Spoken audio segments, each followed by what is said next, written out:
बच्चों, आज हम लोग सर्किट के दो इम्पॉर्टेंट लॉज समझेंगे। एक किरचॉफ्स फर्स्ट लॉ और दूसरा किरचॉफ्स सेकंड लॉ।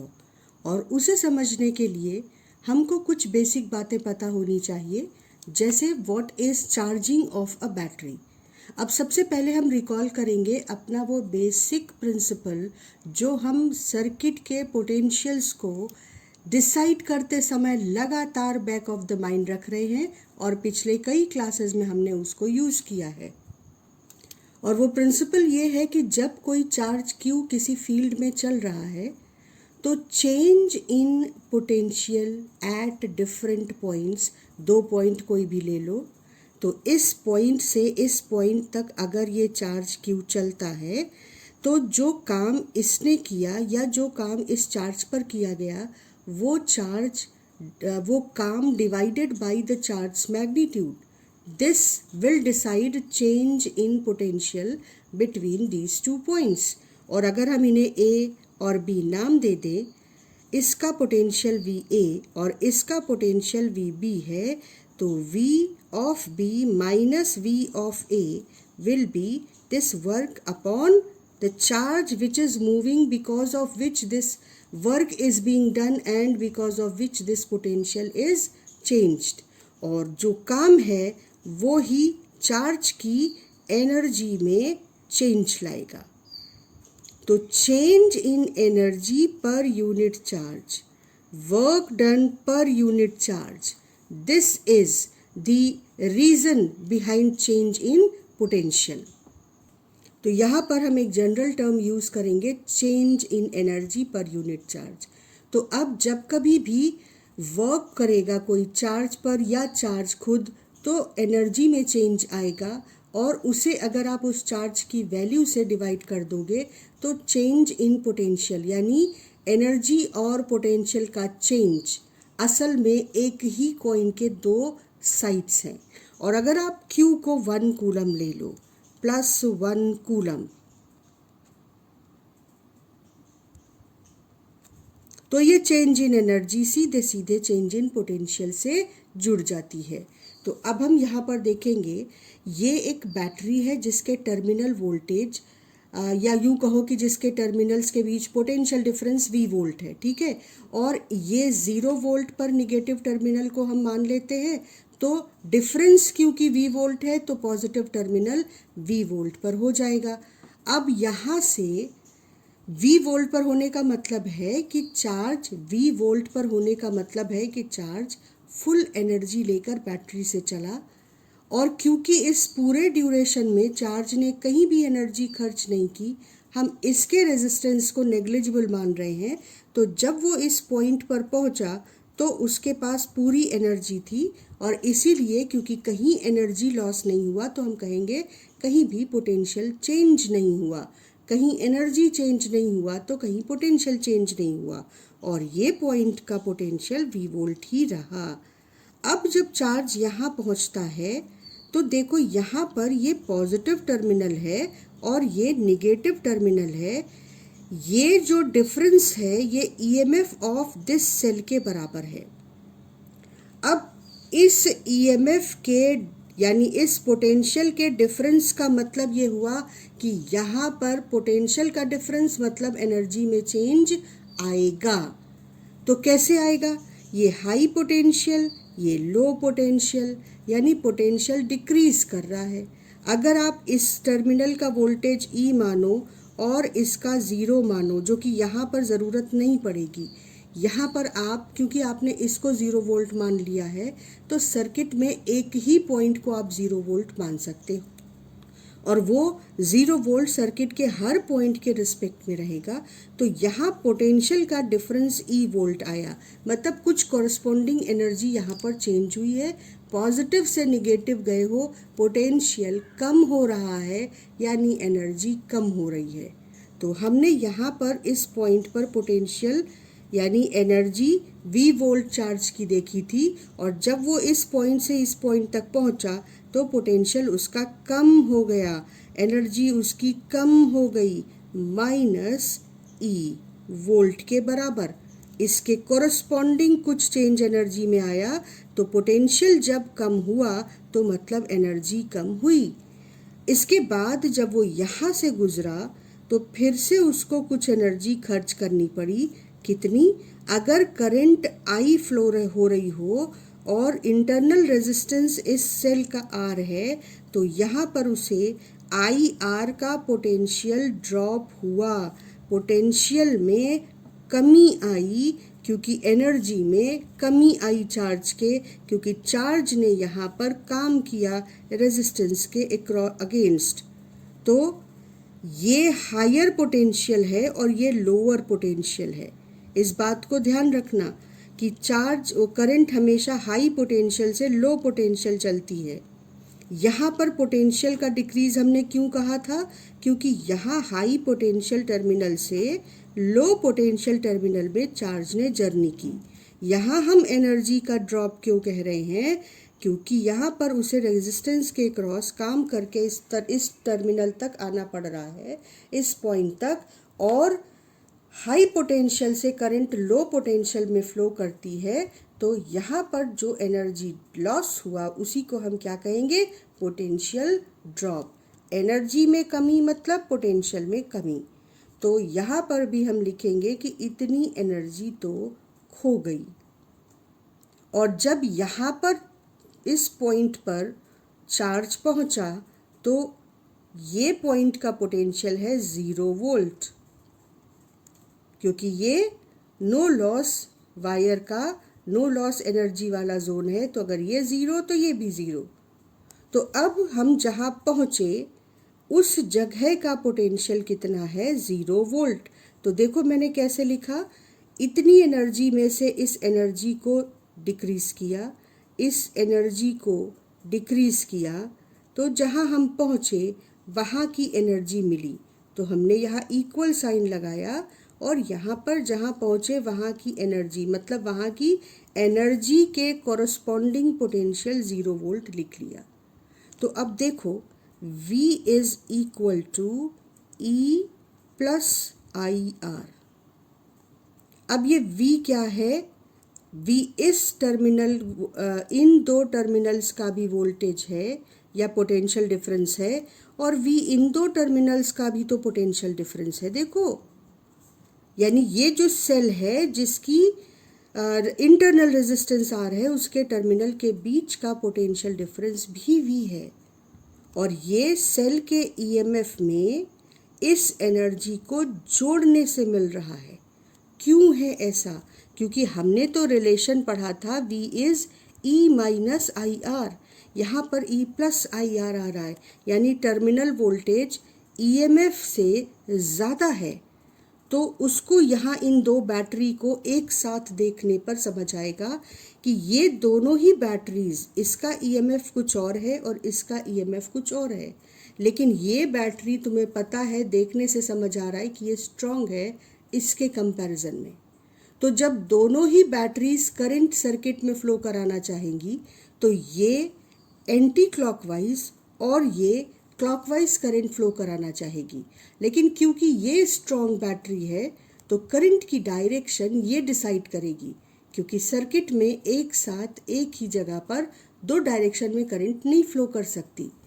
तो ये करंट फ्लो करा रही है और उसकी वजह से इस बैटरी का कोई एनर्जी लॉस नहीं हो रहा है, ये एनर्जी खर्च कर रही है चार्ज को मूव कराने में। तो असल में जो एनर्जी खर्च कर रही है वो कुछ इसने यहाँ खर्च की, कुछ इसने यहाँ खर्च की। तो इस वजह से इसको एनर्जी मिली instead of change decrease in energy.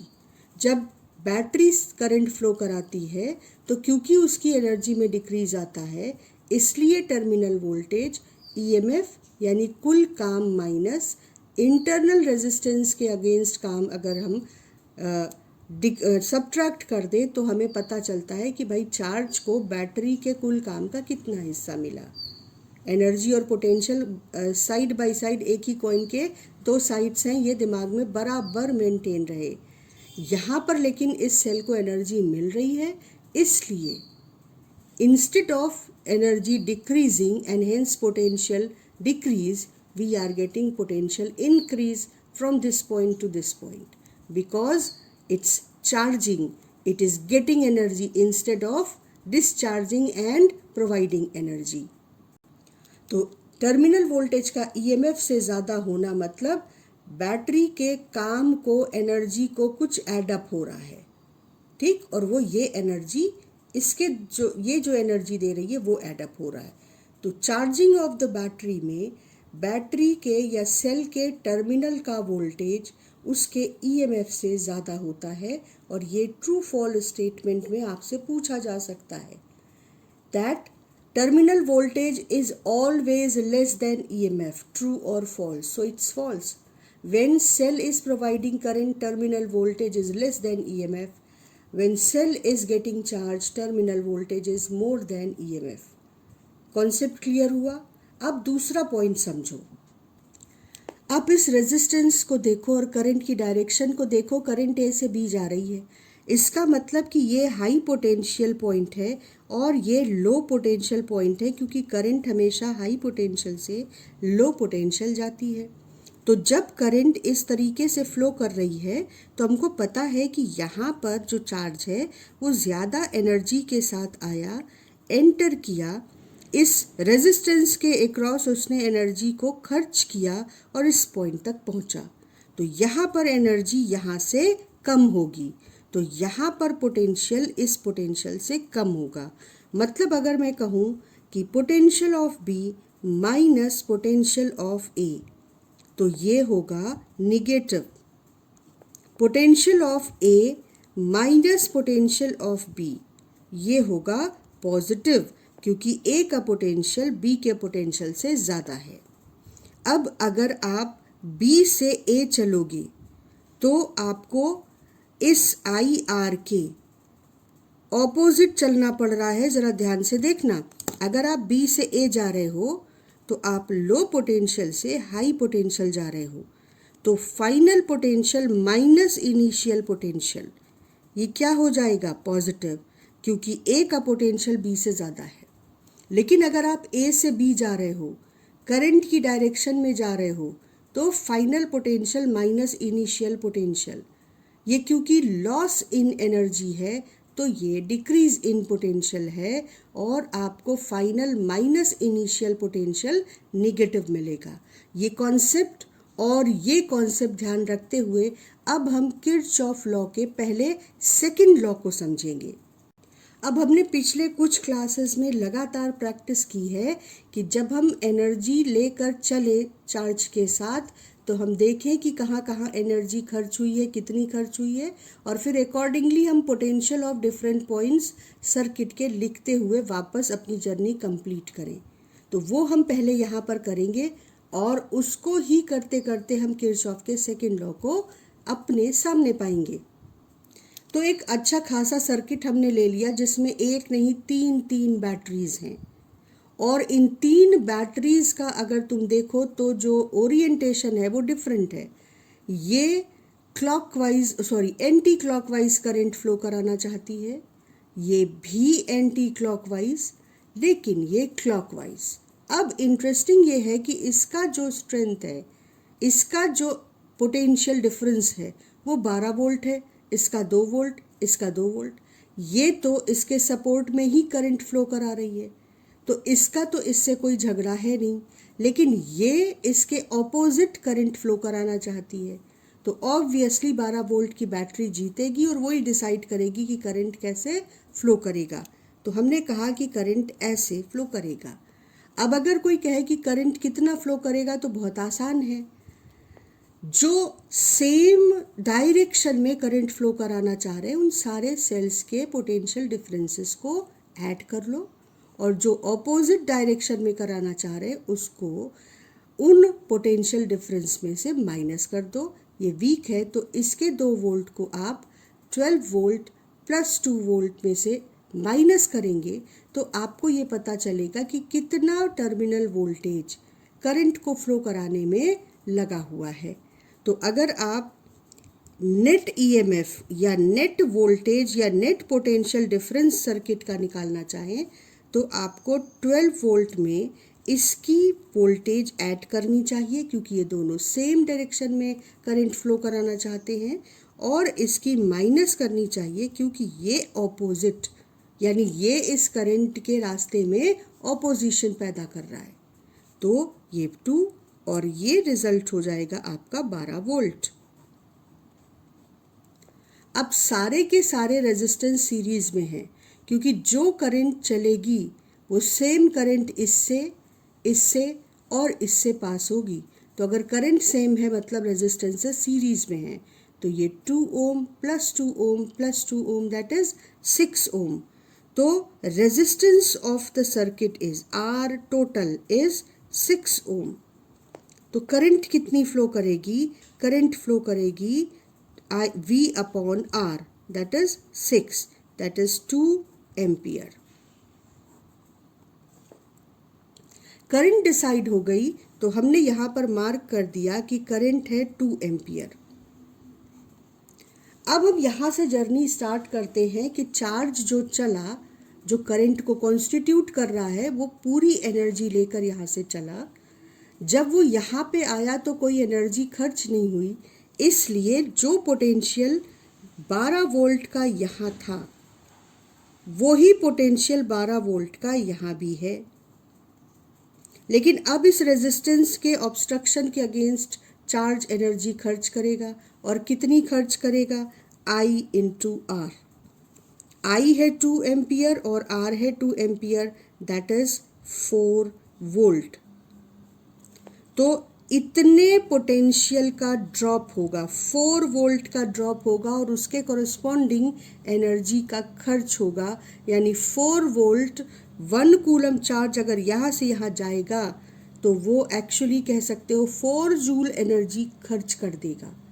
तो जब वो यहाँ पहुँचेगा तो उसकी जो पोटेंशियल है या उसकी जो एनर्जी है वो 12 जूल से घटकर 12 माइनस 4 दैट इज 8 जूल्स रह जाएगी। और अगर आप उस जूल के कॉरस्पॉन्डिंग चेंज इन पोटेंशियल देखोगे तो 12 वोल्ट से कम होकर 8 वोल्ट रह जाएगा। 4 वोल्ट यहाँ पर एनर्जी लॉस होगा, 4 जूल का एनर्जी लॉस होगा। अगर 1 कूलम यहाँ से यहाँ जाएगा तो 4 वोल्ट का पोटेंशियल ड्रॉप होगा। जितना एनर्जी लॉस उसके कॉरस्पॉन्डिंग उतना पोटेंशियल का लॉस। अब ये 8 वोल्ट यहाँ आया और तुम देखो ये सेल करंट के रास्ते में ऑब्स्ट्रक्शन ऑफर कर रहा है क्योंकि ये चाहता है कि करंट क्लॉकवाइज चले। तो यहाँ पर भी हमको 2 वोल्ट के बराबर, इसकी ताकत के बराबर एनर्जी चार्ज को खर्च करनी पड़ेगी, तब चार्ज यहाँ से यहाँ पहुँचेगा। तो कितनी एनर्जी खर्च हो जाएगी 1 कूलम को यहाँ से यहाँ जाने में? 8 माइनस 2। यहाँ जब चार्ज पहुँचेगा तो उसकी 2 जूल एनर्जी कम हो जाएगी और यहाँ पर 6 वोल्ट यानी 6 जूल के बराबर एनर्जी 1 कूलम चार्ज लेकर इस जगह पर पहुँचेगा। तो यहाँ का पोटेंशियल हो जाएगा 6 वोल्ट। इसके बाद जब वो आगे चलेगा तो फिर से एक रेजिस्टेंस रास्ते में आया, यानी कि IR यहाँ भी खर्च होगा, और कितना होगा? वही 4 जूल, या पोटेंशियल में ड्रॉप कितना होगा? 4 वोल्ट। तो 6 वोल्ट में से 4 वोल्ट चला जाएगा तो इस पॉइंट का जो पोटेंशियल बचेगा वो 2 वोल्ट बचेगा। अब जब चार्ज यहाँ पहुँचेगा तो यहाँ पर उसको एनर्जी का सपोर्ट मिलेगा। ये 2 वोल्ट का जो बैटरी है ये उसे लो पोटेंशियल पॉइंट से हाई पोटेंशियल पॉइंट तक ले जाने में इसके ऊपर, चार्ज के ऊपर काम करेगा और चार्ज को एनर्जी देगा। तो चार्ज यहाँ पर पहुँचा था विद 2 वोल्ट, और जब वो इस पॉइंट से इस पॉइंट तक पहुँचेगा तो उसकी एनर्जी 2 वोल्ट बढ़ चुकी होगी। तो 2 वोल्ट में 2 वोल्ट मिला दो तो 4 वोल्ट, यानी एनर्जी 4 जूल बढ़ी और 1 कूलम की कोरस्पॉन्डिंग पोटेंशियल इस पॉइंट से इस पॉइंट 4 वोल्ट हो गया। यहाँ 2 था, यहाँ 4 हो गया। अब उस 4 जूल की एनर्जी के साथ बिना कोई एनर्जी खर्च किए वो यहाँ पहुँचता है। तो यहाँ पर भी कोरस्पॉन्डिंग वोल्टेज 4 वोल्ट होगा, लेकिन फिर से यहाँ पर I into R that is 4 volt या 4 जूल की एनर्जी खर्च करके जब इस पॉइंट पर चार्ज पहुंचेगा तो उसकी एनर्जी 4 जूल में से 4 जूल गया, 0 वोल्ट बचेगी। ये पूरी जर्नी और हर पॉइंट का पोटेंशियल हमने लिख लिया। ठीक, अब इसको किरचॉफ लॉ क्या कहता है? किरचॉफ लॉ बस एनर्जी को कंजर्व ही करता है। किरचॉफ लॉ कहता है कि जब हम किसी सर्किट के पॉइंट से जर्नी शुरू करें, किसी भी पॉइंट से शुरू कर सकते हैं, तो रास्ते में जब भी हम करंट की डायरेक्शन में चल रहे हैं और एक पोटेंशियल ड्रॉप आता है, यानी हाई पोटेंशियल पॉइंट से लो पोटेंशियल पॉइंट जाते हैं, तो तुम्हें पता है अगर पोटेंशियल में ड्रॉप आया, पोटेंशियल में डिक्रीज आई, इसका मतलब चार्ज ने काम किया और अपनी एनर्जी को खर्च करके अपनी एनर्जी को कम कर लिया। पोटेंशियल में ड्रॉप का मतलब एनर्जी में कमी। तो चार्ज ने जब पोटेंशियल ड्रॉप को सफ़र किया तो जिस पॉइंट से हम चले थे वहाँ का पोटेंशियल यानी ए का पोटेंशियल माइनस ये जो पोटेंशियल ड्रॉप आया उसको हम दिखाएंगे कि भाई इतना लॉस हुआ पोटेंशियल या एनर्जी का। उसके बाद आगे फिर से बढ़े तो यहाँ फिर से हाई पोटेंशियल से लो पोटेंशियल गए, मतलब पोटेंशियल ड्रॉप, मतलब एनर्जी का भी डिक्रीज, एनर्जी का भी डिक्रीज। जब कभी भी चेंज इन पोटेंशियल निगेटिव होगा तो एनर्जी का चेंज भी निगेटिव होगा। तो यहाँ पर फिर से उसको पोटेंशियल ड्रॉप, यहाँ पर हम पोटेंशियल ड्रॉप ही लिख देते हैं ऑफ 2 वोल्ट। तो जब जब पोटेंशियल ड्रॉप रास्ते में आ रहा है तो हम माइनस करते जा रहे हैं क्योंकि चार्ज अपनी एनर्जी खर्च कर रहा है। इसके बाद यहाँ फिर से पोटेंशियल ड्रॉप आया, हाई पोटेंशियल से लो पोटेंशियल चार्ज जा रहा है, तो फिर से हमने लिखा माइनस आई आर।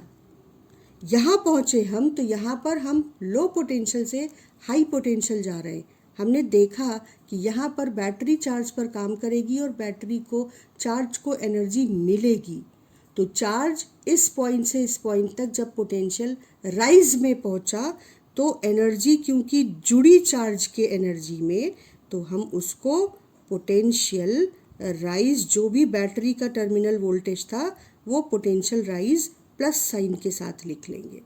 और उसके बाद जब आगे पहुँचे तो यहाँ फिर से एक पोटेंशियल ड्रॉप हो रहा है, तो हम लिख लेंगे यहाँ पर माइनस, क्योंकि पोटेंशियल ड्रॉप हो रहा है, आई आर।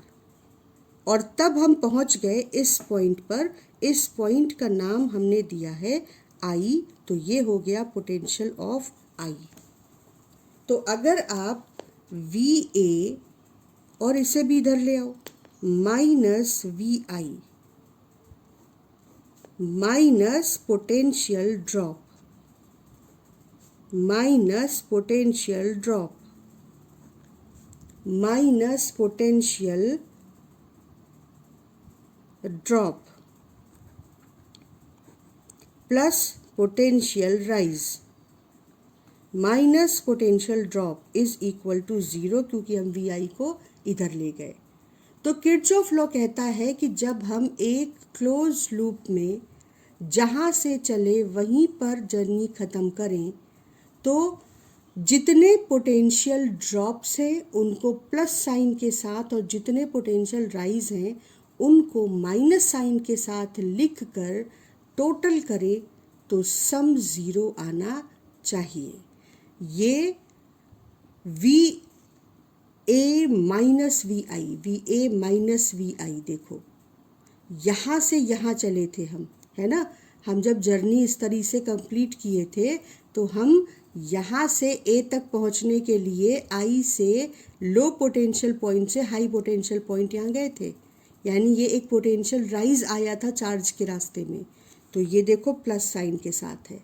उसके बाद ये पोटेंशियल ड्रॉप आया था माइनस साइन के साथ, पोटेंशियल ड्रॉप आया था माइनस साइन के साथ, पोटेंशियल ड्रॉप माइनस साइन के साथ, फिर पोटेंशियल राइज प्लस साइन के साथ, और फिर पोटेंशियल ड्रॉप माइनस साइन के साथ, और ये जो पोटेंशियल राइज है ये प्लस साइन के साथ। And this sum will be equal to 0।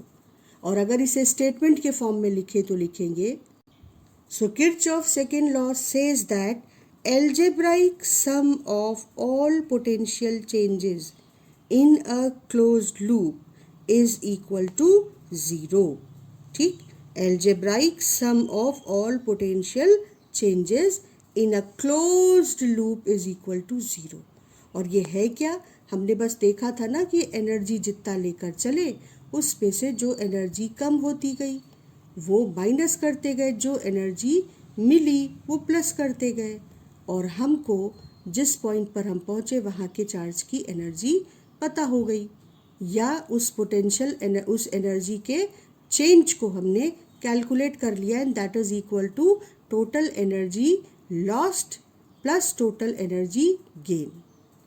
तो ये एनर्जी कंजर्वेशन के अलावा और कुछ भी तो नहीं है। तो Kirchhoff second law is based on conservation of energy.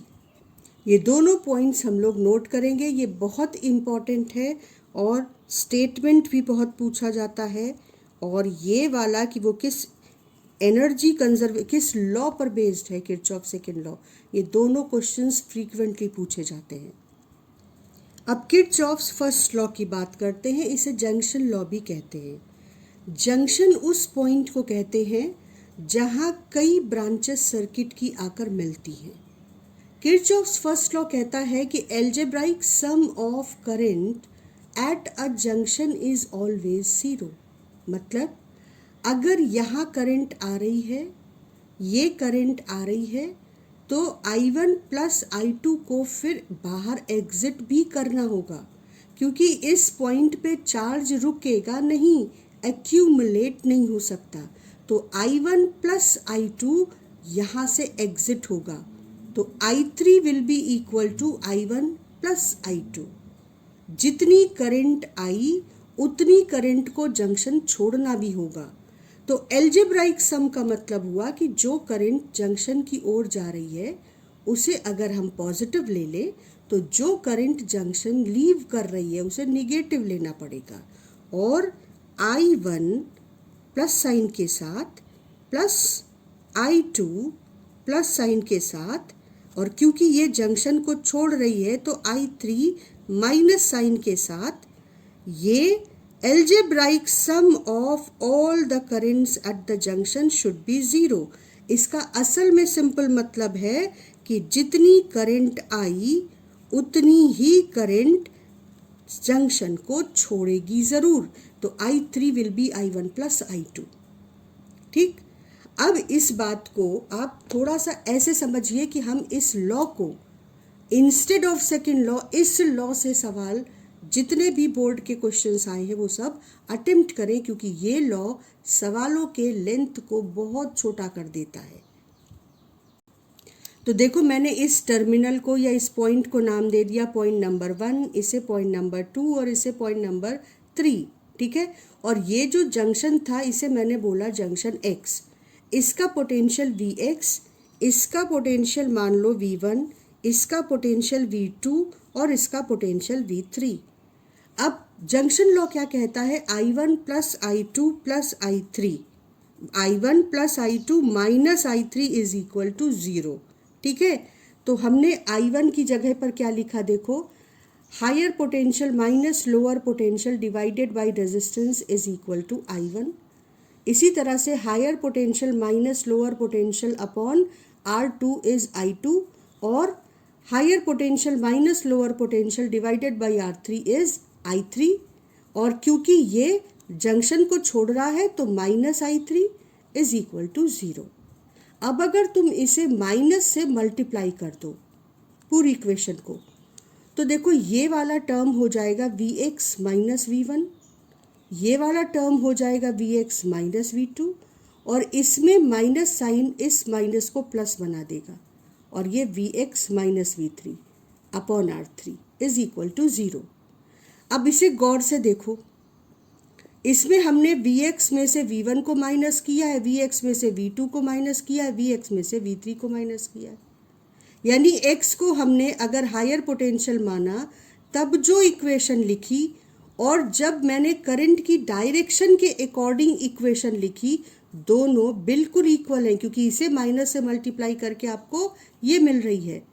तो जब हमें करंट की डायरेक्शन सर्किट में मिली होगी तो हम करंट की वैल्यूज़ को एल्जेब्राइक सम को ज़ीरो के बराबर लिख देंगे according to the formula potential difference upon resistance across which this potential is calculated. Algebraic sum लिखा और इक्वल टू ज़ीरो कर दिया और इस तरीके से हम उस क्वेश्चन को सॉल्व करेंगे। लेकिन अगर हमें करंट की डायरेक्शन मेंशन ना हो सर्किट में तो हम एक बहुत अच्छा सा शॉर्टकट ले सकते हैं कि हम जंक्शन वाले पोटेंशियल को हाईएस्ट पोटेंशियल पॉइंट कहें। तो ये रहा आपका जंक्शन लॉ। और जंक्शन लॉ किस बेसिक लॉ पर बेस्ड है कि चार्ज सर्किट में कहीं भी एक्यूमुलेट नहीं होगा, रुकेगा नहीं। तो जो चार्ज पहुंचा वो चार्ज जंक्शन को छोड़ेगा भी।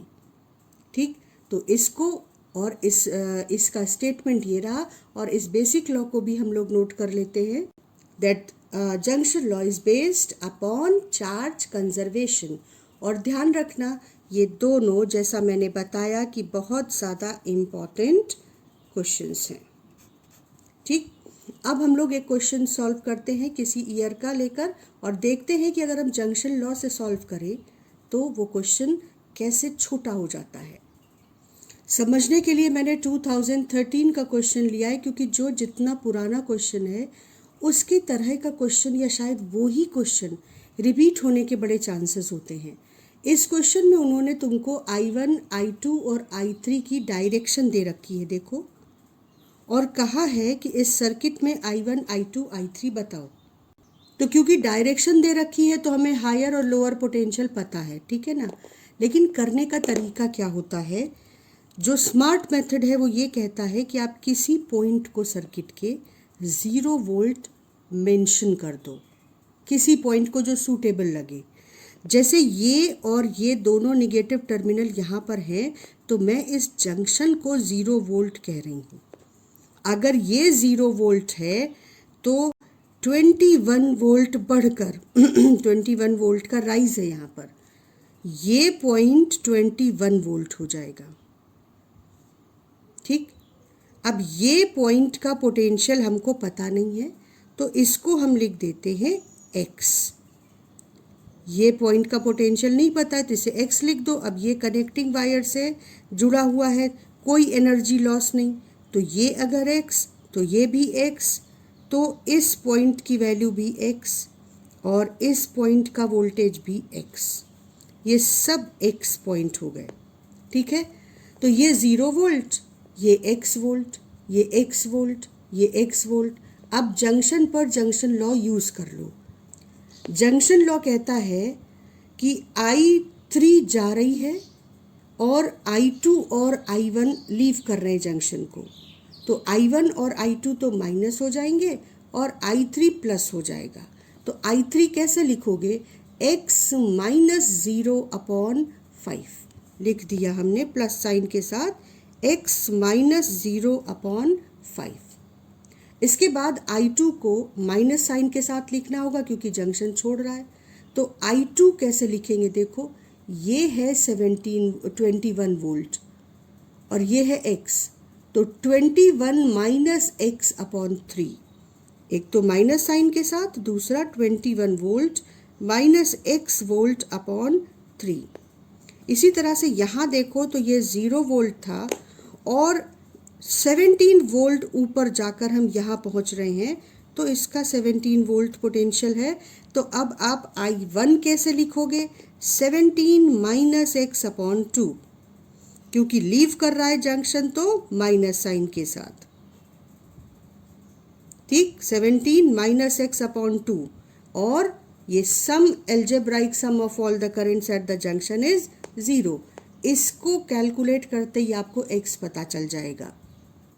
तो सबसे पहले हमने क्या किया कि 5 × 3 × 2 से पूरी इक्वेशन को मल्टीप्लाई किया, सिंप्लीफाई किया और उसके बाद उसको ऐड और सब्ट्रैक्ट करके x की वैल्यू 15 वोल्ट निकाल ली। अब 15 वोल्ट निकलते ही I1 क्या हो जाएगा, देखो, I1 हो जाएगा 17 minus 15/2 that is 1 ampere. I2 क्या हो जाएगा, 21 माइनस 15/3 दैट इज़ 2 एम्पियर।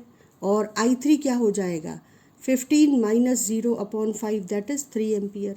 तो इसमें कैलकुलेशन बहुत सिंपल हो जाता है इन कंपैरिजन टू अगर हम किरचॉफ सेकंड लॉ यूज़ करते हैं सर्किट को सॉल्व करने के लिए। तो हम किरचॉफ सेकंड लॉ का यूज़ भी सीखेंगे, लेकिन I prefer to use Kirchhoff's first law to solve circuit problems.